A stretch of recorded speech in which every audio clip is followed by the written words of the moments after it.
વચનામૃત પાન 89, મોક્ષમાળા શિક્ષાપાઠ 43, અનુપમ ક્ષમા.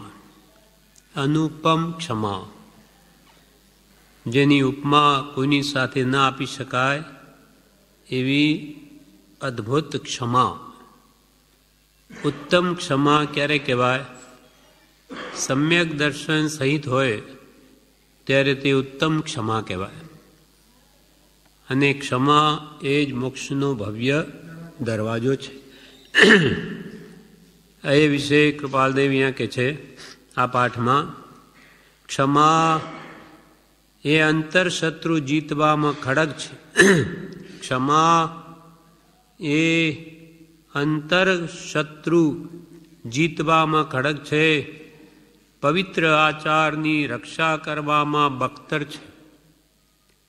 શુદ્ધ ભાવે અસહ્ય દુઃખમાં સંપરિણામથી ક્ષમા રાખનાર મનુષ્ય ભવસાગર તરી જાય છે.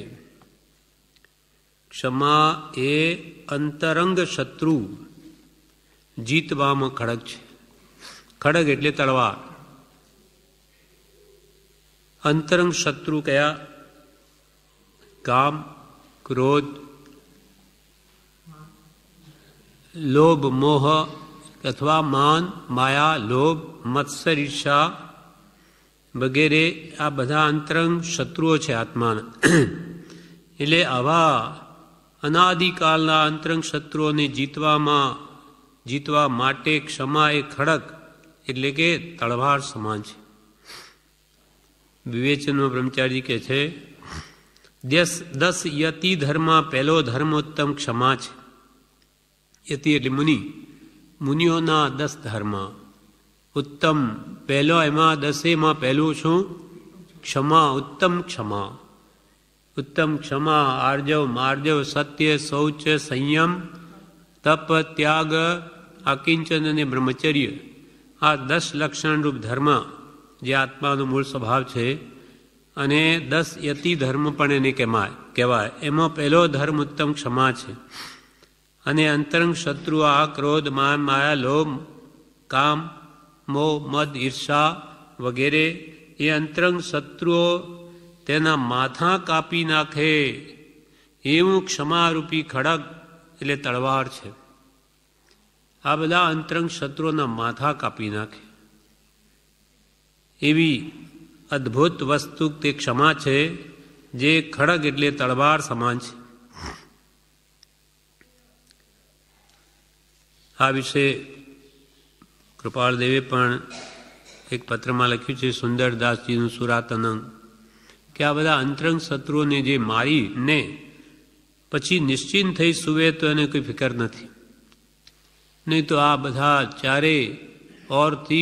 ચારે બાજુથી એને અંતરંગ શત્રુઓ લૂંટી લે છે આત્મગુણોને. તે ગાથા આ રીતે કૃપાલદેવે સુંદરદાસજીની ટાંકી છે. મારે કામ ક્રોધ લોભ, મારે કામ ક્રોધ સબ, લોભ મોહ પીસી ડારે, ઇન્દ્રિયું કતલ કરી કિયો રજપૂતો હે, માર્યો મહામત મન, મારે અહંકાર મીર, મારે મદ મચ્છર હું એસો નરુતો હે, મારી આશા તૃષ્ણા પુની સાપીની દઉં, મારી આશા તૃષ્ણા પુની પાપીની સાપીની દઉં, સબકો સંહાર કરી નિજ પદ પહોંચતો હે, સુંદર કહત એસો સાધુ કોઈ શુરવીર, વૈરી સબ મારી કે નિશ્ચિંત હોઈ સુતો હે. સુંદર કહત એસો સાધુ કોઈ શુરવીર કે આ બધા વૈરીઓને મારીને નિશ્ચિંત થઈ સૂતો છે. મારે કામ ક્રોધ, કામ વાસના, ક્રોધ, માન, માયા, લોભ અને ઇન્દ્રિયું કતલ કરી કયો રજપૂતો હોય. આ ઇન્દ્રિયોની વાસનાને કતલ કરી નાખી અને જીત મેળવી છે એવો કયો રજપૂત છે? કે જેણે માર્યો મહામત મન, મહાઉન્મત્ત એવું મન જે વશ થતું નથી એને પણ મારી નાખ્યું. મારે અહંકાર મીર, મીર એટલે અમીર મોટો, અમલદાર એવો અહંકાર ને પણ જેને મારી નાખ્યો, અને રૂપ મદ, બળ મદ, આ 8 પ્રકારના જે અહંકાર છે, મારે મદ મચ્છર હું એસો મચ્છર, મચ્છર એટલે મત્સર, ઈર્ષા, બીજાનું સારું નહીં જોઈ શકે તેનું નામ ઈર્ષા છે. તો આ બધાને મારીને એસો રણ રૂતો હે, એટલે આવા રણમાં જજુવીને આ બધા યોદ્ધાને જેણે મારી નાખ્યા, એવો કોણ છે બળવાન? મારી આશા તૃષ્ણા પુની પાપીની સાપીની દઉં આશા, મને સુખ મળશે સંસારમાં, કે અનેક પ્રકારની તૃષ્ણાઓ એ પાપીની સાપીની જેવી આ બે છે, એને સંહાર કરી, એટલે કે બધા આ દોષોને નષ્ટ કરી અને નિજ પદ પહોંચતોય પોતાના સહજાત્મ સ્વરૂપને પામી લીધું. એસો સાધુ કોઈ શુરવીર, એવો કોઈ શુરવીર સાધુ છે કે જેને આ બધા અંતરંગ શત્રુઓને મારી અને નિશ્ચિંત થઈને સૂતો છે, કે હવે એની કોઈ ચિંતા જ નથી, એને કોઈ હણી શકે નહીં આત્મગુણોને. તો સુંદર કહત એસો સાધુ કોઈ શુરવીર વૈરી સબ મારી કે નિશ્ચિંત હોય સૂતો. તો આ બધા વેરીઓને મારવા માટે ક્ષમા એ અંતરંગ શત્રુ જીતવામાં ખડગ સમાન છે. ખડગ એટલે તલવાર, તલવાર જેમ માથા કાપી નાખે તેમ આ ક્ષમારૂપી તલવાર આ કામ ક્રોધાદિ રૂપ જે અંતરંગ શત્રુઓ છે તેને હણી નાખે છે. ક્ષમા એવી અદ્ભુત વસ્તુ છે. ક્ષમા એટલે સંભાવ, સમતાએ સહન કરવું, સંભાવ રાખવો, તે ક્ષમા જ છે. ક્ષમા એ અંતરંગ શત્રુ જીતવામાં ખડગ છે. પવિત્ર આચારની રક્ષા કરવામાં બખ્તર છે. તલવાર એક ને શત્રુ ઘણા, તલવાર તો એક જ હોય, શત્રુઓ અનેક એનાથી હણાય છે. તેમ ક્ષમારૂપી ખડગ તો એક જ છે, અને આ શત્રુઓ તો કામ ક્રોધાદિ અનેક છે. ક્ષમાને મોક્ષનો ભવ્ય દરવાજો કયો. ક્ષમાને મોક્ષનો ભવ્ય દરવાજો કયો, કેમ કે દરવાજામાં પ્રવેશ કરે તો મુક્તિ સ્થાનને પામે. કોઈ પણ ગામમાં આશ્રમમાં આવવું હોય તો પહેલાં દરવાજામાં પ્રવેશ કરવો પડે. તેમાં ક્ષમારૂપી દરવાજો છે, એને જે અંગીકાર કરે જે તે જરૂર મોક્ષમાં સ્થાન પામે. ક્ષમા અને મોક્ષનો ભવ્ય દરવાજો કયો. પવિત્ર આચાર પંચાચાર, ક્ષમા હોય તો ટકે. વિવેચનાચાર્યજી કહે જે મુનિઓના 5 આચાર છે, નાનાચાર, દર્શનાચાર, ચારિત્રાચાર, તપાચાર અને વીર્યાચાર, આ 5 આચાર જે મુનિઓના છે તે કે છે ક્ષમા હોય તો ટકે. ક્ષમા એટલે સંભાવ, સંભાવ ખરો આત્મજ્ઞાન થઈ આવે. એટલે આત્મજ્ઞાન થયું હોય એવા જ્ઞાની પુરુષો જે 5 આચારને શુદ્ધ રીતે પાડી શકે. પંચાચાર જે સુધા પાડે, માર્ગ ભાખે સાચો, તે આચાર જનમીએ તે સો, પ્રેમ કરીને જાચો. સિદ્ધ ચક્રપદ વંદો રે ભવિકા, જેમ ચિરકાળે નંદો. સિદ્ધ ચક્રપદ વંદો રે ભવિકા, જેમ ચિરકાળે નંદો. ચિરકાળ જેથી આનંદને પામો એવા સિદ્ધ ચક્રને તમે નમો. અને તેમાં આચાર્ય ભગવંત પણ આવે. અરિન સિદ્ધ આચાર્ય ઉપાધ્યાય સાધુ ભગવંત, જ્ઞાન દર્શન ચારિત્ર તપ 9 પદની આરાધના. એમાં આચાર્ય ભગવંતે 5 આચાર જે સુધા પાળે, શુદ્ધ રીતે જેનું પાલન કરે. માર્ગ ભાકે સાચો, ભગવાન તીર્થંકરોએ જે વિતરાગ માર્ગ ઉપદેશ્યો તે સાચો માર્ગ તે ભાકે. તે આચાર્ય જ નમીએ પ્રેમ શું, તે આચાર્ય નમીએ તે શું પ્રેમ કરીને જાચો. એવા સદગુરુ ભગવંતને તમે ભાવ ભક્તિ સહિત પ્રણામ કરીને તેમની પાસે તમે તેમની સહજ દશા માંગો. આપ જે સહજાત્મ સ્વરૂપને પામ્યા તે મને પણ હો. એમ અહીંયા કે છે પવિત્ર આચાર પંચાચાર ક્ષમા હોય તો ટકે. પવિત્ર આચારની રક્ષા કરવામાં ક્ષમા એ બખ્તર છે. પવિત્ર પંચ આચાર છે તેની રક્ષા પણ ક્ષમા વડે થાય. સંભાવ જો એ આત્મામાં આવ્યો હોય તો જ આ પવિત્ર પંચ આચાર શુદ્ધ રીતે પાળી શકે. જેમ કે પરમ કૃપાળુ દેવનો એક પ્રસંગ છે, એ ભલેને બાહ્યથી ત્યાગ નથી પણ અંતરથી જેને મુનિપણું છે, ભાવ મુનિ છે, નિર્ગ્રંથ ભાવ મુનિ, તેમની એકવાર ભાણજી મકણજી નામના વ્યક્તિ હતા, તેમની પરીક્ષા કરવા માટે કૃપાલદેવની વિરુદ્ધ ખૂબ ભાષણ કર્યું. એમની સામે જ ગમે તેમ બોલ્યા કે તમે તો ઢોંગી છો, લોકોને અવળે માર્ગે ચઢાવો છો, વગેરે કેટલાક ન બોલવાના શબ્દો બોલ્યા. તેથી આ લખનાર વિનયચંદ પોપટચંદ દફતરી કે જેને ત્યાં જેના ઘરે કૃપાલદેવે બેસીને મોક્ષમાળા લખી, તે કહે છે કે એવું એમણે કર્યું લોકો આ બધું, તેથી અમોને ગુસ્સો ઉત્પન્ન થઈ ગયો. પેલા ભાઈ ગમે તેમ કૃપાલને બોલે તે સાંભળીને અમને ક્રોધ આવી ગયો. તેથી અમોને ગુસ્સો ઉત્પન્ન થયો, પણ શ્રીમદજીએ એક અક્ષર પણ તેમના સામો પ્રત્યુત્તર આપ્યો નહીં. એક અક્ષર પણ કૃપાલને ન બોલ્યા. એટલું જ નહીં, છેવટે એમના મોઢા પર બી કોઈ જાતનો ફેરફાર નહીં. પરમ શાંતિ એના મોઢા પરથી ઉપશમ રસ નીતરતો જ હતો, અને પેલા ભાઈ ગમે તેમ બોલતા હતા. એટલે અમને ગુસ્સો આવી ગયો, પણ કૃપાલના મોઢા પર કોઈ ફેરફાર નહીં. બધું સાંભળી એક અક્ષર પણ બોલ્યા નહીં. છેવટે તે વ્યક્તિએ થાકી પાઘડી ઉતારી પગ પાસે મૂકી વારંવાર નમન કરી પોતાની ભૂલ માટે માફી માગી. કહે કે મેં આપની પરીક્ષા કરવા આટલી હદ ઓળંગી, પરંતુ આપની ક્ષમા તો અદ્ભુત છે, અનહદ છે. એમ કહી તેમના પ્રત્યે પછી પરમ ભક્તિ રાખતા હતા કે મેં આપની પરીક્ષા કરવા ગમે તેમ હું બોલ્યો, તમે ઢોંગી છો, તમે બધાને અવળે માર્ગે ચઢાવો છો, વગેરે અનેક રીતે બોલ્યા, છતાં કૃપાલદેવનું એક રૂવાડું ફરક્યું નહીં. કેમ કે અંતરંગમાં એવો સંભાવ છે. દુઃખના પ્રસંગો કે સુખના, માનના કે અપમાનના, બધું જેને સમ છે.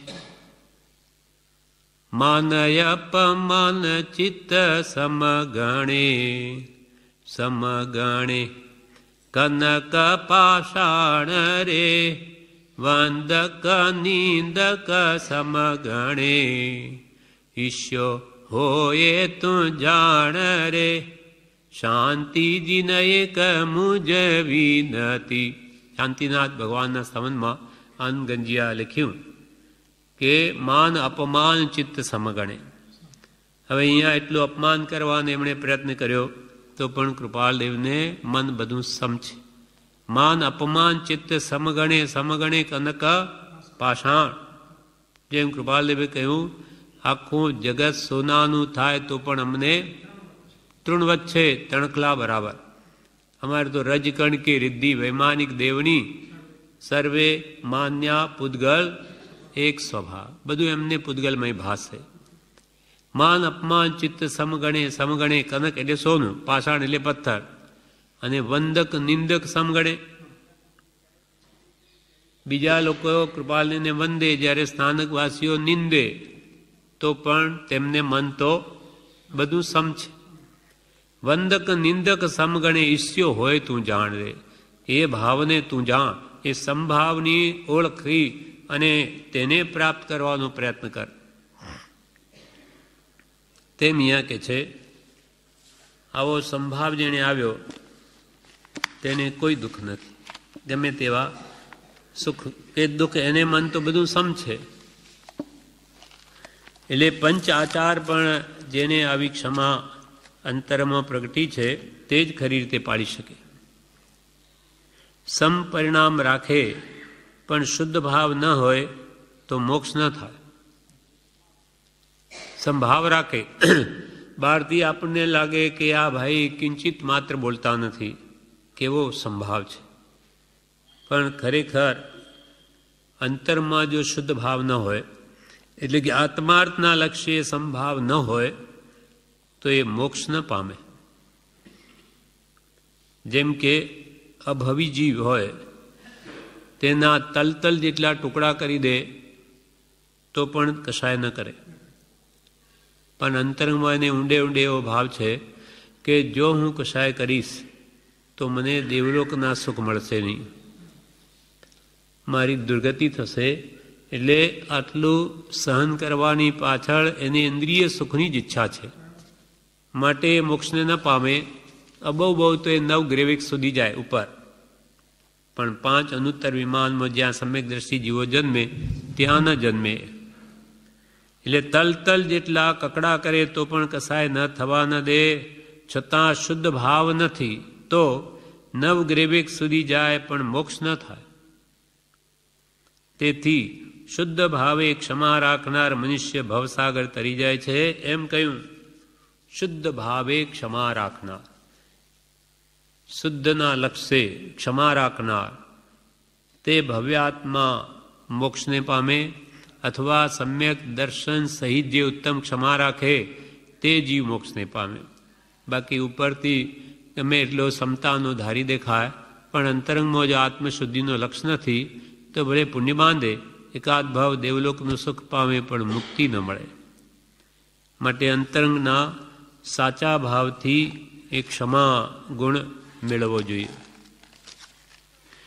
એટલે કૃપાલ ક્ષમા એ અંતરંગ શત્રુ જીતવામાં ખડક સમાન છે. પવિત્ર આચાર, આ પંચાચાર, પવિત્ર આચારની રક્ષા કરવામાં બખ્તર છે. શુદ્ધ ભાવે એટલે આત્માર્થના લક્ષ્ય અસહ્ય દુઃખમાં સંપરિણામથી ક્ષમા રાખનાર મનુષ્ય ભવસાગર તરી જાય છે.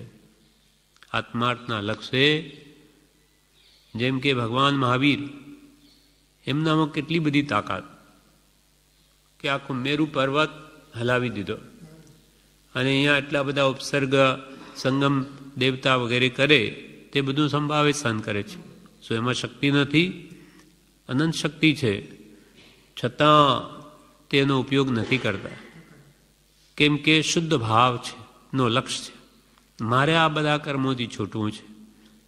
માટે સમતા ભાવે બધા દુઃખ સહન કરી અને એ મુક્તિને મેળવે છે. એટલે ખરેખર આ શુરવીર છે. ક્ષમા વીરસ્ય ભૂષણમ, વીર પુરુષોનું ક્ષમા એ આભૂષણ છે. એ બધું એને માટે તો એ દેવતાને દૂર કરવો કાંઈ મોટી વાત નથી, છતાં પણ જેને કર્મ ખપાવવાની સન્મુખ જે થયા એવા ભગવંતો સામો વાર ન કરે, એ તો ક્ષમા જ રાખે, સહન જ કરે, સમતા ભાવે બધું સહન કરીને કર્મોને ખપાવી દે. માટે કૃપાલ કે આવા મનુષ્યો ભવસાગર તરી જાય છે.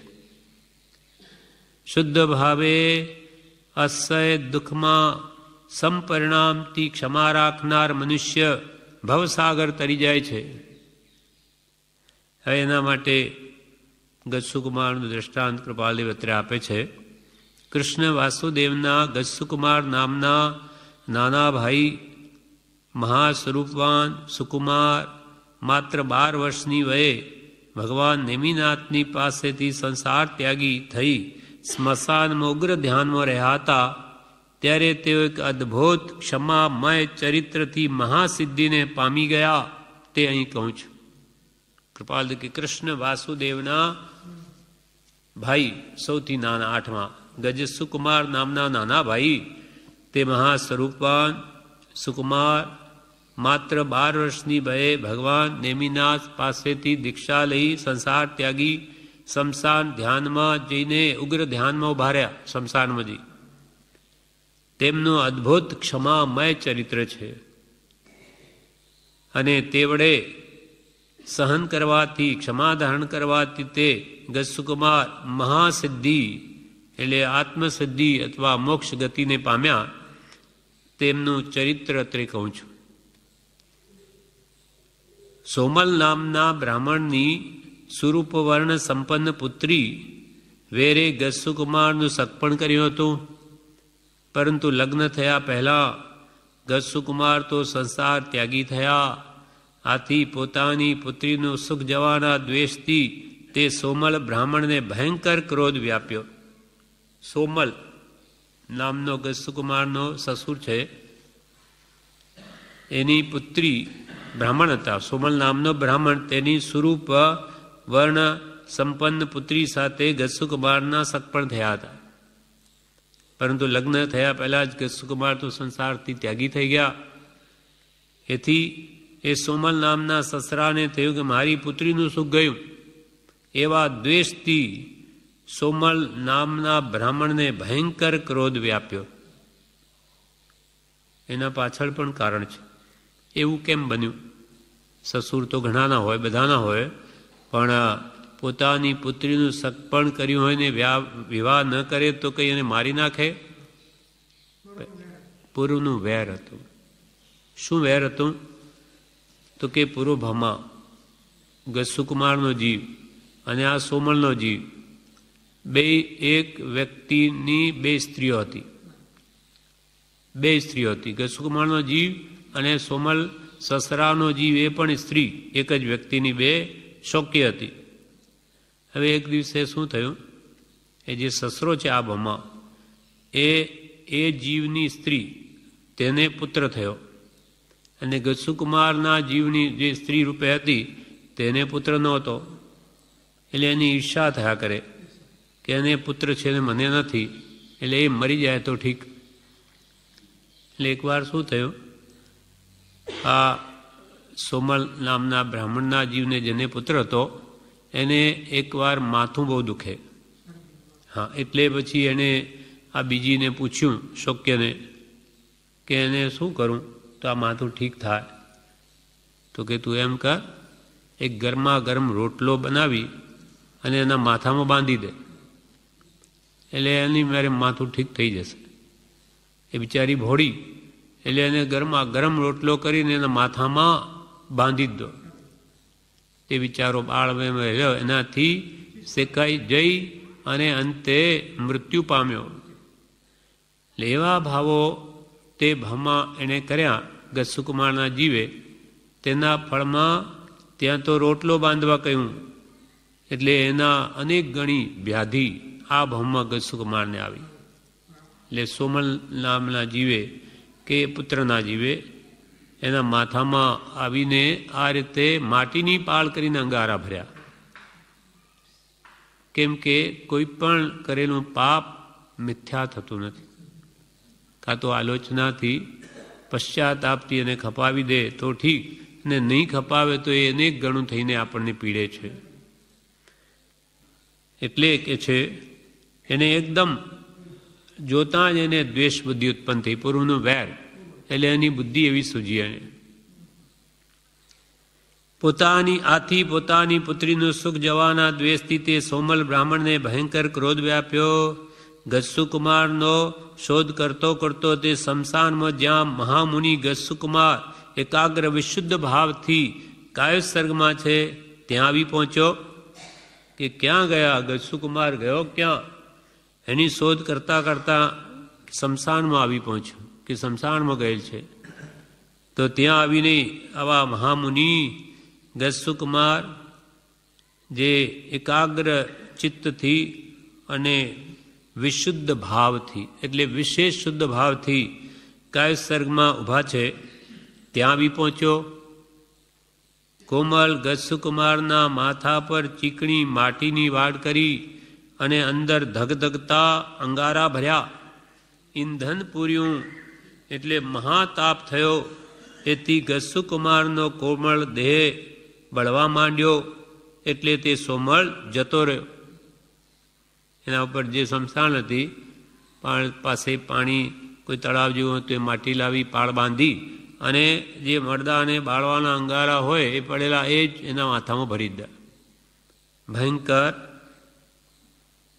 દેહ બળવા માંડ્યો એટલે ભયંકર અસહ્ય દુઃખ ઉત્પન્ન થયું.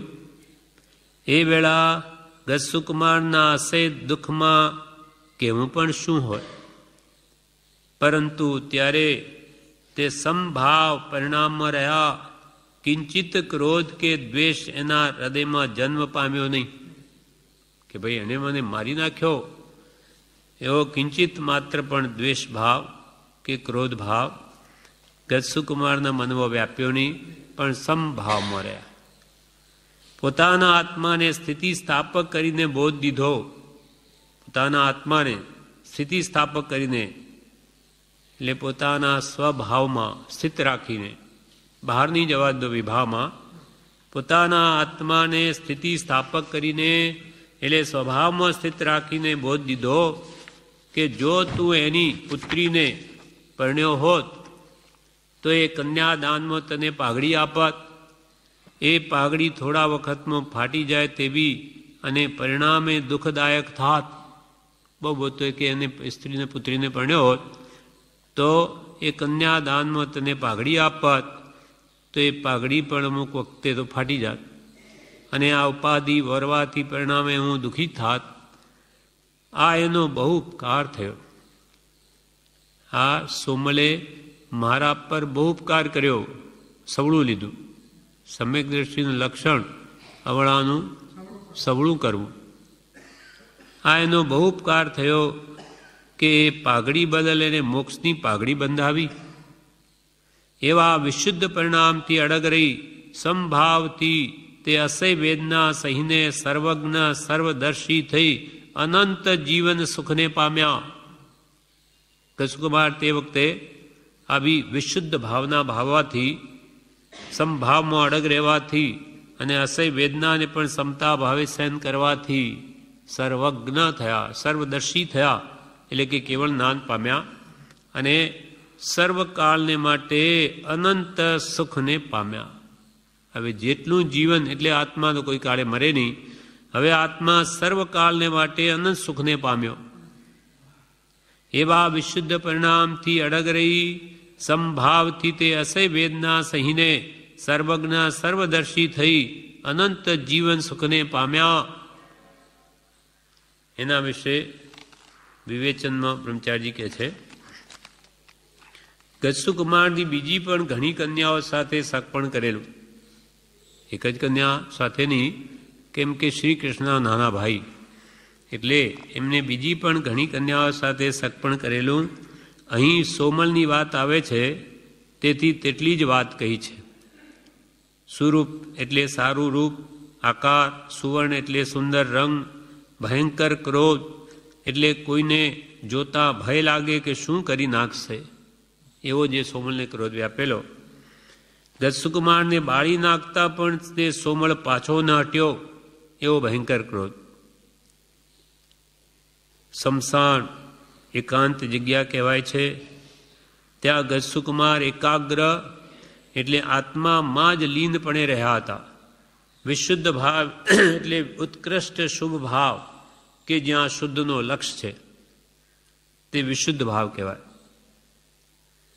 દેહથી ભિન્ન આત્મા છે એવા ધર્મ ધ્યાનવાળો ભાવ, શુદ્ધ ભાવ સાતમા ગુણસ્થાન સુધી અલ્પવાર રહે, શ્રેણીમાં નિત્ય રહે. છઠ્ઠે થી સાતમો ગુણસ્થાનકમાં ધ્યાન અવસ્થા છે, છતાં પણ એ વધારે વાર ટકી નથી શકે. પાછા પડે એટલે છઠ્ઠે આવે, ફરી બળ કરીને સાતમે જાય. એમ ઝૂલાની જેમ છઠ્ઠે સાતમે, સાતમે છઠ્ઠે, છઠ્ઠે સાતમે એમ ઝૂલે છે. અને પછી પુરુષાર્થ વધે ત્યારે આઠમા ગુણસ્થાનકમાં આવી શ્રેણી માંડીને ત્યાં રહે. ત્યાં પછી સમપરિણામ કાયમ રહે છે, ત્યાં શુદ્ધ ભાવ કાયમ રહે. શ્રેણીમાં તે શુદ્ધ ભાવ નિરંતર રહે. સંભાવ પરિણામમાં રહ્યા એટલે કિંચિત ક્રોધ કે દ્વેષ જન્મ પામ્યો નહીં. એ ક્ષમાનું સ્વરૂપ છે. ક્ષમા અંતરમાં સાચી પ્રગતિ હોય તો એને કોઈ પ્રત્યે પણ કિંચિત માત્ર દ્વેષ કે ક્રોધ ઉત્પન્ન ન થાય. આત્મા સિવાય બીજું કંઈ યાદ ન કર્યું, મા ભાઈ વગેરે કોઈને યાદ ન કર્યા ગજસુકુમારે. તેમને મન વચન કાય ગુપ્તી હતી. કાયાને હાલવા ન દેવી તે કાય ગુપ્તી. સ્થિતિ સ્થાપક એટલે મનને બીજા વિકલ્પમાં ન જવા દે તે સ્થિતિ સ્થાપક દશા. પોતાની મૂળ સ્થિતિ હોય તે સ્થિતિમાં રહે, દુઃખમાં ચિત્ત ન રાખે તે સ્થિતિ સ્થાપક. સોમલને જોયો ને બધી વાત જાણી, પણ ગતસુકમારે દ્વેષ ન કર્યો, આત્માને ક્રોધાદિમાં ન જવા દીધો. ક્રોધનું જ નિમિત્ત હતો, પણ આત્માને ક્રોધ આદિ ભાવો કે વિષમ ભાવમાં જવા ન દીધો, પણ શાંત ભાવે વિચાર્યું. એમ અડગ રહેવાથી તે વિશુદ્ધ ભાવ થયો. ત્યાં પછી શુદ્ધ ભાવ આવ્યો. આટલું બધું સહ્યું તે કેવી ઉત્તમ ક્ષમા. આટલું બધું સહન કર્યું તે કે છે કેવી ઉત્તમ ક્ષમા. તેનું સુંદર પરિણામ મોક્ષ આવ્યું. આવી ઉત્તમ ક્ષમા એમણે રાખી તો એનું સુંદર પરિણામ મોક્ષ આવ્યું. કૃપાલદેવ 352 પત્રમાં ચતુર્ભુજ બેચરને લખે છે, તમને હાલમાં બધાથી કંટાળો આવી ગયા વિશે લખ્યું તે વાંચી ખેદ થયો. મારો વિચાર તો એવો રહે છે કે જેમ બને તેમ તેવી જાતનો કંટાળો સમાવવો અને સહન કરવું, ખમી કૂદવું સંભાવે. ચતુર્ભુજ બેચારે લખ્યું હશે કે મને તો બધાથી કંટાળો આવી ગયો છે. તો કૃપાલદેવ એ વિશે લખ્યું એ વાંચી એમને ખેદ થયો. પણ મારો વિચાર તો એવો રહે છે કે જેમ બને તેમ તેવી જાતનો કંટાળો સમાવવો અને સહન કરવો. હવે એના કારણો બતાવે છે શા માટે સહન કરવું. તો કે કોઈ દુઃખના પ્રસંગોમાં તેવું થઈ આવે છે અને તેને લીધે વૈરાગ્ય પણ રહે છે. આપણે કોઈ એવા પ્રસંગો કર્માધીન દુઃખના આવે તો તેમાં કેવું કંટાળજનક લાગે અને વિચારવાનને વૈરાગ્ય પણ રહે. પણ જીવનું ખરું કલ્યાણ અને સુખ તો એમ જણાય છે કે તે બધું કંટાળાનું કારણ આપણું ઉપાર્જન કરેલું પ્રારબ્ધ છે, જે ભોગવ્યા વિના નિવૃત્ત થાય નહીં, અને તે સમતાએ કરી ભોગવવું યોગ્ય છે. કૃપાલદેવ કહે કે જીવનું ખરું કલ્યાણ કે ખરું સુખ સામો છે, તો એ તો કેમ જણાય છે કે બધું જ આ કંટાળો આવવાનું કારણ આપણું જ ઉપાર્જન કરેલું પ્રારબ્ધ છે. આપણે જ એવા કર્મ બાંધ્યા માટે એવા કર્મ ઉદયમાં આવ્યા, અને હવે એ કર્મોને ભોગવ્યા વગર છૂટકો નથી. પોતે બાંધ્યા પોતાને ભોગવા જ પડશે. જે ભોગવ્યા વિના નિવૃત્ત થાય નહીં, અને તે સમતાએ કરી ભોગવવું યોગ્ય છે. સમભાવે આવેલા કર્મના ઉદયને જે ભોગવી લો તો તે તમારું કર્મ નિર્જરી જાય. માટે મનનો કંટાળો જેમ બને તેમ સમાવવો અને ઉપાર્જન કર્યા ન હોય એવા કર્મ ભોગવવામાં આવે નહીં એમ જાણી બીજા કોઈના પ્રત્યે દોષ દ્રષ્ટિ કર્યાની વૃત્તિ જેમ તે બને તેમ સમાવી સમતાએ વર્તવું એ યોગ્ય લાગે છે, અને એ જ જીવને કર્તવ્ય છે. કૃપાલ કે કર્મ આપણે બાંધ્યા ઉદયમાં આવશે જ, માટે સમતાએ કરી ભોગવવા એ જ યોગ્ય છે. માટે મનનો કંટાળો જેમ તેમ સમાવજો, અને ઉપાર્જન કર્યા ન હોય એવા કર્મ તમારે ભોગવા ન પડે. આપણે ન બાંધ્યા હોય તો કે બીજાના કર્મો આપણે ભોગવા ન પડે, આપણા જ ભોગવવા પડે. ઉપાર્જન કર્યા પોતે ઉપાર્જન કર્યા ન હોય એવા કર્મ ભોગવવામાં આવે નહીં એમ જાણી બીજા કોઈના પ્રત્યે દોષ દ્રષ્ટિ કર્યાની વૃત્તિ જેમ બને તેમ સમાવી. બીજા કોઈ પ્રત્યે કે ભાઈ આણે મને એમ કર્યું માટે મને આ દુઃખ આવ્યું એવો કોઈ પણ દોષારોપણ બીજા પ્રત્યે ન કરતા મારા જ કર્મનો ઉદય છે. આ તો ખાલી નિમિત્ત છે. કોઈ નિમિત્ત તો બને, પણ આ જે દુઃખ છે એ તો મારા જ કર્મનું ફળ છે. પૂર્વ કર્મનું ફળ એટલે એમનો કોઈ દોષ નથી.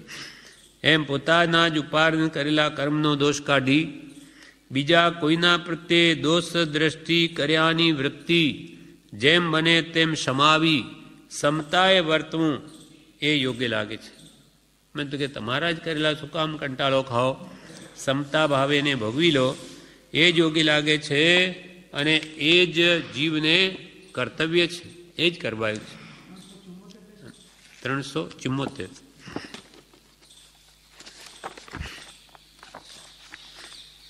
ॐ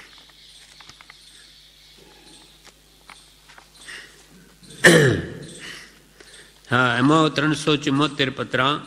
ગમે તેટલી વિપત્તિઓ પડે તથાપી જ્ઞાની દ્વારા સાંસારિક ફળની ઈચ્છા કરવી યોગ્ય નથી. ઉદય આવેલો અંતરાળ સમ પરિણામે ભેદવાયુગ છે, વિષમ પરિણામે ભેદવાયુગ નથી. જે કંઈ કર્મ ઉદય આવે તે સમ પરિણામે ભોગવો. વિષમ ભાવ કરવાથી કંઈ તે ઉદય ખસી જતો નથી કે ઓછો થતો નથી. હા, નવા બંધાય છે. જ્ઞાની પાસે યથાર્થ તમારી આજીવિકા સંબંધી સ્થિતિ ઘણા વખતે આ જાણવામાં છે એ પૂર્વ કર્મનો યોગ છે. યથાર્થ જ્ઞાન જેમને છે એવો પુરુષ અન્યથા આચરે નહીં. માટે તમે જે આકુળતાને લઈને ઈચ્છા જણાવી તે નિવૃત્ત કરવાયું છે. અંતમાં પણ એ જ કહ્યું, સમ પરિણામે પરિણમવું યોગી છે અને એ જ અમારો બોધ છે.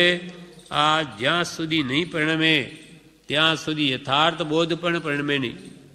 એટલે તમે સંભાવ રાખી જ છૂટકો. તમારા જ પૂર્વ કર્મ કંઈ છે તેને લઈને આવી સ્થિતિ છે, એમાં વારંવાર અમને જણાવવાની જરૂર નથી.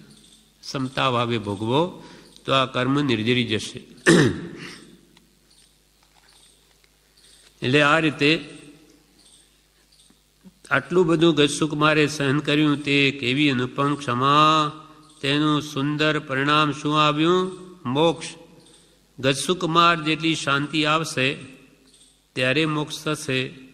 ભલે ઉપસર્ગ આવો કે ન આવો, પણ એટલી ક્ષમા શાંતિ આવ્યા વિના તો મોક્ષ ન થાય. આપણે કંઈ ગજસુકુમારની જેમ માથે પાળ બંધાય કે ન બંધાય એ તો ન મોટાભાગે થાય, પણ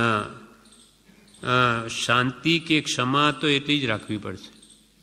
માનો આવે તો ગજસુકુમાર જેવી ક્ષમા આવી જ મોક્ષ થશે. એવી રીતે કુરદત્ત નામના મુનિ હતા. એ ત્યાં 4 રસ્તા ઉપર ધ્યાન કરતા ઊભા હતા. ત્યાં એક ચોર લોકોએ કોઈ ગાયનું ધણ લઈને એ લોકો ચાલ્યા ગયા. ત્યારે એની પાછળ શોધ કરતા બીજા આવ્યા.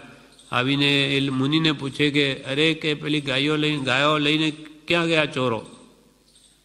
એ મુનિ એ જુએ કોણ ક્યાં ગયું, એ તો એના આત્મધ્યાનમાં છે. એટલે એમને ક્રોધ ચડ્યો અને સીધી પાળ બાંધી કે આ જાણે છે બધું કહેતો નથી એમ એના માથામાં પાળ બાંધી અને અંગારા ભરી દીધા. આ બધા પૂર્વે બાંધેલા એવા કર્મો, તેને લઈને એને એવી બુદ્ધિ સૂજી. પણ મુનિએ તો સંભાવમાં રહી બધા કર્મનો ભૂસાડીઓ કરીને પોતાના આત્માનું કલ્યાણ કરી લીધું. સ્વસદભાવ એટલે પોતાનું અસ્તિત્વ, પોતાનો સ્વભાવ, તે સ્વસદભાવ. આત્માનો મૂળ સ્વભાવ સંભાવ છે. પ્રભુ શ્રી કૃષ્ણ આત્માને રહેવાનું ઘર શું? સંભાવ એ આત્માનું મૂળ ઘર છે. આત્મભાવ કે સંભાવ, ક્ષમાભાવ. આત્માનો મૂળ સ્વભાવ સંભાવ છે. તેમાં આવ્યો તો મોક્ષ હથેલીમાં છે, દૂર નથી. મોક્ષ આત્મામાં જ છે. હથેલીમાં બધું દેખાય લેવા તે મોક્ષ 7 રજ્જુ દૂર નથી, અત્યંત નિકટ છે. તું છો મોક્ષ સ્વરૂપ. કે જો ક્ષમાભાવ કે સંભાવ તમારા આત્મામાં આવી ગયો તો મોક્ષ હથેલીમાં છે. હથેલીમાં આમ હોય તો બધું આપણને દેખાય, લેવું પણ સહેલું પડે. તેમ કે છે 7 મોક્ષ છે, ત્યાં 7 રજ્જુ પ્રમાણ ઊંચે, એ તો પછીની વાત છે. સર્વકર્મ નિમૃત થઈ આત્મા ઉપર ઉઠીને ત્યાં બિરાજે. પણ સૌથી પહેલાં મોક્ષ તો આ સદેહ જ થાય છે, આ દેહમાં જ થાય છે. એટલે ગજસુકુમાર જેટલી શાંતિ નહીં, મોક્ષ તો 7 રજ્જુ દૂર નથી, અત્યંત નિકટ છે. તું છો મોક્ષ સ્વરૂપ, તું ખુદ મોક્ષ સ્વરૂપ જ છો. કંઈ મોક્ષ તારાથી દૂર નથી. કેવળ જ્ઞાન પણ નિશ્ચય અપેક્ષાએ તો પોતામાં વર્તે છે.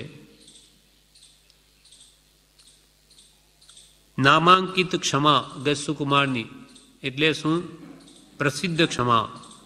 વિશુદ્ધ બોધ કરે છે એટલે રાગ દ્વેષ રહિત સમતામાં રહેવાનો નિર્મળ બોધ કરે છે. કે ગમે તેવા કષ્ટ આવે તો પણ સંભાવમાં જ રહેવું. એવા દમદંત નામના બીજા મુનિ હતા. જે પહેલાં રાજા હતા, ત્યારે પાંડવોની તરફ થઈને લડ્યા હતા યુદ્ધમાં. હવે એમને સર્વત્યાગી દીક્ષા લઈને ધ્યાનમાં ઊભા હતા. ત્યાં થઈને કૌરવો નીકળ્યા. તેમને જોયું કે અરે આ અહીંયા ઊભો છે, હવે મુનિ થઈને ઘણો બળવાન તો પણ હવે કંઈ કરે નહીં. એટલે એ કૌરવોએ પથ્થર મારો કર્યો. તે પાછળ જોયું કે આ જેવી યથા રાજા તથા પ્રજા, એણે એક પથ્થર ફેંક્યો, એટલે બીજાએ ફેંક્યો, એ જોઈને ત્રીજાએ ફેંક્યો, એમ બધાએ એના તરફ પથ્થરો ફેંક્યા. એમ કરતાં કરતાં પાછળ કેટલી સેના ત્યાં તો આખો ટેકરી બની ગઈ અને મુનિ એમાં ઢંકાઈ ગયા. પણ એના પહેલાં કૌરવો એ તરફથી પસાર થયા હતા. એમણે મુનિને જોઈને ખૂબ ભક્તિભાવ ઉપજ્યો. ઓહો, પાંડવો પહેલાં, એટલે પાંડવોને ઘણો ભક્તિભાવ ઉત્પન્ન થયો કે આ કેવા મહાત્મા, આહા, બધું છોડી હવે આત્મધ્યાનમાં લીન છે. એટલે એમણે નમસ્કાર કર્યા અને એ તો આગળ જતા રહ્યા. પછી કૌરવો આવ્યા ત્યારે આવો ઉપસર કર્યો. પણ બંને પ્રત્યે દમદંત મુનિને તો સંભાવ છે. હવે પાછા કૌરવો ઘર તરફ ફરે છે ત્યારે પાછું તે જગ્યા આવી. ત્યારે કે અહીંયા તો એ દમદંત મુનિ ઊભા હતા, ક્યાં ગયા? હા, પાંડવો પાછા ફર્યા ત્યારે ત્યાં જોયું તો ત્યાં તો ટેકરી જેવું. આમ કેમ? શું થયું? ક્યાં ગયા મહાત્મા? ત્યાં પથ્થરો આઘા કરતા એમને શંકા પડી કે એમાં શું થયું? દાબાઈ ગયા કે શું? હતું જ નહીં અહીંયા કંઈ.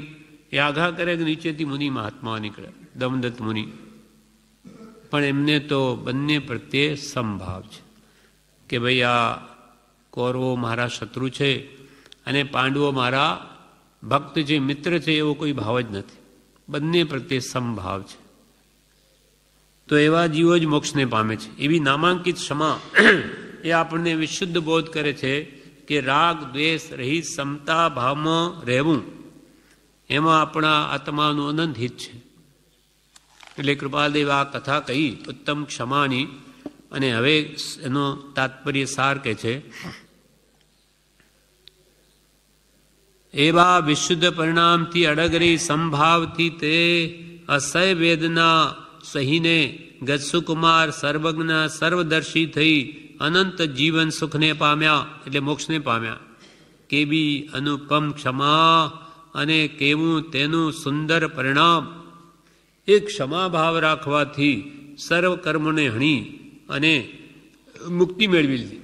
જેને હજુ 1000 ભવ લેવા પડે એટલા કર્મો બાકી છે. એમ ભગવાન નેમિનાથને જ પહેલાં પૂછ્યું, મારે કર્મો કેટલા બાકી? તો 1000 ભવ લેવા પડે એટલા કર્મો બાકી છે. ગજસુકુમારને કે મારે તો એક ભવ પણ નથી લેવો, એનો ઉપાય બતાવો. ત્યારે કે જાઓ સંસારમાં જે ધ્યાનમાં ઉભા રહો. તો ભગવાનની આજ્ઞા શિરોધારી કરી અને ત્યાં જઈને ધ્યાનમાં ઉભા રહ્યા અને અવસર થયો તો પોતે ક્ષમા રાખી સમભાવે એ ભોગવી કર્મોને ને બધાનો ભૂસાડીઓ કરી દીધો. કેવી અનુપમ ક્ષમા અને કેવું તેનું સુંદર પરિણામ. તત્વજ્ઞાનીઓના વચન છે કે આત્મા માત્ર સ્વ સદભાવમાં આવવો જોઈએ, અને તે આવ્યો તો મોક્ષ હથેલીમાં જ છે. જો આત્મા માત્ર સ્વ સદભાવમાં આવવો જોઈએ, એટલે કે આપણો આત્મા પોતાના સ્વભાવમાં અર્થાત પોતાના અસ્તિત્વમાં આવવો જોઈએ. આત્માનો મૂળ સ્વભાવ સમભાવ છે, અને તેમાં જો આવ્યો, સમભાવમાં આપણો આત્મા આવ્યો તો મોક્ષ હથેલીમાં છે. ગજસુકુમારની નામાંકિત ક્ષમા કેવો વિશુદ્ધ બોધ કરે છે. ગજસુકુમારે રાખેલી જે પ્રસિદ્ધ ક્ષમા એ આપણને કેવો વિશુદ્ધ બોધ કરે. વિશુદ્ધ બોધ એટલે રાગ દ્વેષ રહિત સમતામાં રહેવાનો નિર્મળ બોધ કરે છે. વિવેચંદ્ર બ્રહ્મચારીજીએ કહ્યું કે વિશુદ્ધ બોધ એટલે રાગ દ્વેષ રહિત, રાગમય નહીં જવું, દ્વેષમય નહીં જવું, અને સમતા ભાવમાં રહેવાનો નિર્મળ બોધ કરે, તે જ્ઞાની પુરુષોનો વિશુદ્ધ બોધ છે. અને એવો ગજસુકુમારે પરિણમાવ્યો અને ક્ષમા ભાવ રાખ્યો, એવા સંભાવમાં રહ્યા તો મુક્તિને પામ્યા. એટલે આ પાઠ આપણને પણ કહીને કે છે કે સમભાવમાં રહો. સંભાવમાં રહેશો તો તમારો આત્મા પણ જરૂર મુક્ત દશાને પામશે. આ પ્રમાણે આ પાઠ ક્ષમા અને એનું વિવેચન પૂરું થયું. પછી પ્રવેશિકામાં પણ એને લગતો પાઠ બ્રહ્મચારીજીએ આપ્યો છે. શિક્ષાપાઠ 67 ક્ષમા જ મોક્ષનો ભવ્ય દરવાજો છે એનું શીર્ષક આપ્યું. અને એમાં દ્રઢ પ્રહારીની વાત આપણે 2 દિવસ પહેલાં કરેલી એ જ કથા એમાં આપી છે. કવિતામાં છે આખી. એમાં કે છે, કોઈ વિપ્રનો પુત્ર તે તોફાની અવિનીત, ઘરથી હાંકી કાઢતા કરે દુષ્ટની પ્રીત. કોઈ બ્રાહ્મણનો પુત્ર તોફાની હતો, અવિનયવાન. આ દ્રઢ પ્રહારી મૂળ તો બ્રાહ્મણનો જ પુત્ર છે, પણ અવિનયવાન હોવાથી તેને ઘરથી હાંકી કાઢ્યો. એટલે દુષ્ટ લોકો લૂંટારા સાથે ભેગો મળી અને પોતે એનો નાયક બની ગયો. દ્રઢ પ્રહાર એનો પ્રહાર હોવાથી નામ દ્રઢ પ્રહારી રાખ્યું. એકદા બ્રાહ્મણીના ઘરે જઈ અને તે ભૂખ લાગી હતી એ બ્રાહ્મણને, અરે દ્રઢ પ્રહારીને. એટલે ગરીબ બ્રાહ્મણના ઘરમાં બેઠો. ત્યાં એ બ્રાહ્મણ નાહવા ગયો હતો અને બાળકો ઘરમાં રમતા હતા અને બ્રાહ્મણી પણ બીજા કામમાં હતી. ત્યાં દ્રઢ પ્રહારથી ભૂખથી રસોડામાં ગયો અને જે ખીર એને ઉપર મૂકેલી તેને લેવા માંડી. ત્યારે બ્રાહ્મણી કહે, અરે મૂર્ખ, કાં ભળાવે છે? અમે બ્રાહ્મણ છીએ, તું આ મારા વાસણોને અડે, રસોઈ મારે કામ ના આવે. એટલે એને ક્રોધમાં આવીને એ બ્રાહ્મણીને મારી નાખી. ક્રોધે અંધ બની હણે મુષ્ટિ મારતા નાર, બાળક ભયથી દોડિયા પિતા તરફ વિચાર. માતા મરી ગઈ એટલે બાળકો દોડતા દોડતા પિતા પાસે જાય છે ભયથી દોડીને. ત્યારે બ્રાહ્મણ સામો આવ્યો. વિપ્ર રે ક્રોધે ભર્યો ધાતો આબે જાય, કુવચન રોષે તે હણે બ્રાહ્મણને પણ ત્યાંય. એ દ્રઢ પ્રહારીએ બ્રાહ્મણને પણ મારી નાખ્યો. તે દેખીને ગાયકો ધસી મારવા ચોર, હણી ગાય ત્યાં વાછડું જન્મ્યું કૃત અઘોર. ગાયા પોતાના માલિકને મારી નાખ્યો એમ જાણી એ પણ તે ચોરની સામે, દ્રઢ પ્રહારીની સામે થવા માટે દોડી કે એને પણ મુક્કો માર્યો કે એના પેટમાંથી વાછરડું બહાર પડ્યું. તડફડતું તે વાછડું દેખી પશ્ચાતાપ, દ્રઢ પ્રહારી બહુ કરે ઘણા કર્યા મેં પાપ. મૂળ તો બ્રાહ્મણની જાત, એટલે એને પાછો વિચાર આવ્યો કે અરે મેં આ કેવા પાપ કર્યા. બ્રાહ્મણ હત્યા, સ્ત્રી હત્યા, ગૌ હત્યા, બાળ હત્યા, આ ભયંકર પાપો મેં કર્યા છે, એટલે મારી ક્યાં ગતિ થશે. ધરે નિર્વેદ તે સુણી શોધે છૂટું કેમ, શિય વડે મારી થશે ચિંતે મનમાં એમાં. હવે હું પાપથી કેવી રીતે છૂટીશ એ છે. એટલે વનમાં જાય છે. તે મુનિ મહાત્મા મળે અને એ નીચે પડવા માગે છે કે પથ્થર આ પહાડ પરથી પડી જાઉં. ત્યારે સાધુ કહે છે એવી રીતે કર્મનો નાશ ન થાય, સાહસ માં કર. એટલે પછી ત્યાં ધર્મ સમજે છે અને એવો નિર્ણય કરે છે, આ કર્મો સ્મૃતિમાં રહે ત્યાં સુધી નહીં ખાઉં, કમુ માર ધિકાર સૌ અન્ય જગે ના જાઉં. આ પાપો જ્યાં સુધી મારા સ્મૃતિમાં રહેશે ત્યાં સુધી હું ભોજન કરીશ નહીં, અને મને લોકો મારશે, ધિક્કારશે, બધું સહન કરીશ. ગામ બધાનો શત્રુ તે દેવ પસર્ગ અનેક, કર્યા કર્મ પોતા તણા ગણી ધરે સુવિવેક. કેમ કે બધાને મારેલા કેટલાઓને, એટલે ગામમાં બધા શત્રુ થયેલા, એટલે એને અનેક ઉપસર્ગો કર્યા, છતાં પોતે સમભાવે બધું સહન કર્યું. દ્રઢ પ્રહારી તે થયો કર્મયરી પ્રતિવીર, વિત્યાજ્યા 60 માસ કે કેવળ વર્તા ધીર. દ્રઢ પ્રહારી એ હવે કર્મો પ્રતિ શુરવીર બન્યો, કર્મોને હણવા. 6 મહિના વીતી ગયા, 1.5 મહિના ચારે દરવાજા પર બેસી રહ્યો. બહુ એને માર્યો લોકોએ, તો એ બધું સમતાએ સહન કર્યું ને કેવળ વર્તા ધીર, અંતે કેવળ નાન પામ્યા. બધા કર્મોને સમતા ભાવે સહન કરવાથી. સહનશીલતા વા ક્ષમા ધીરજોપશમ નામ સમતા શાંતિ સ્વસ્થતા વીતરાગ પરિણામ. સહનશીલતા અને ક્ષમા ધીરજ સમાધિ મરણમાં મિત્રો સમાન સહાય કરશે મન ધરો પ્રભુ ચરણમાં. એટલે સમતા ભાવનો અભ્યાસ, સહનશીલતાનો અભ્યાસ, ક્ષમાનો અભ્યાસ, ધીરજ, આ બધા સમાધિ મરણ વખતે કામ લાગશે, એમાં સહાય કરશે.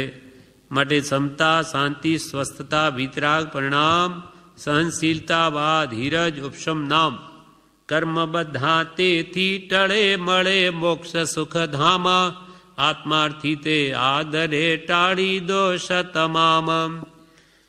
આ કર્મ બધા જેથી ટળી જાય અને મોક્ષ ગતિને તે પામે, જે અનંત સુખનો ધામ છે. આત્માર્થી હોય તે જ સમતા સહનશીલતા ક્ષમા ધીરજ આદિ ગુણોને આદરે છે. આત્માર્થી તે આદરે ટાળી દોષ તમામ. સદગુરુની આજ્ઞા વડે ધર્મ અને તપ થાય મોક્ષ માર્ગ બીજો નહીં મિથ્યાન્ય ઉપાય. અંતિમ ગાથામાં બ્રહ્મચારીજી લખે છે અહીંયા કે સદગુરુની આજ્ઞા વડે જ ધર્મ થાય. આણાય ધમ્મો આણાએ તબ્બો. આજ્ઞાનું આરાધન એ જ ધર્મ અને આજ્ઞાનું આરાધન એ જ તપ. સદગુરુની આજ્ઞા વડે ધર્મ અને તપ થાય. મોક્ષ માર્ગ બીજો નહીં મિથ્યા અન્ય ઉપાય. બીજો કોઈ મોક્ષ માર્ગ સ્વચ્છંદે મેળવાઈ શકે નહીં. માટે જેમ દ્રઢ પ્રહારીએ સદગુરુની આજ્ઞા આરાધી, એના કયા પ્રમાણે ઉપાયો કર્યા તો એ બધા પાપોને ખમાવીને મોક્ષને પામ્યા. બાકી સ્વચ્છંદે કે હું ઉપરથી પડી જાઉં, મરી જાઉં, તેથી કે પાપ નષ્ટ થાત નહીં. એટલે કે છે ક્ષમા ધારણ કરવી. અને કેવી રીતે કરવી? તો જેમ શ્રી ગુરુ કહે તેમ એમની આજ્ઞા ઉઠાવવામાં આપણું કલ્યાણ છે. એ જે કહે એમ કરવું તો સાચી અનુપમ ક્ષમા એટલે કે સંભાવ આપણામાં પણ પ્રગટ થાય છે. આ પ્રમાણે આ પાઠ પૂરો થયો. હવે આગળનો પાઠ આવતીકાલે થઈશ.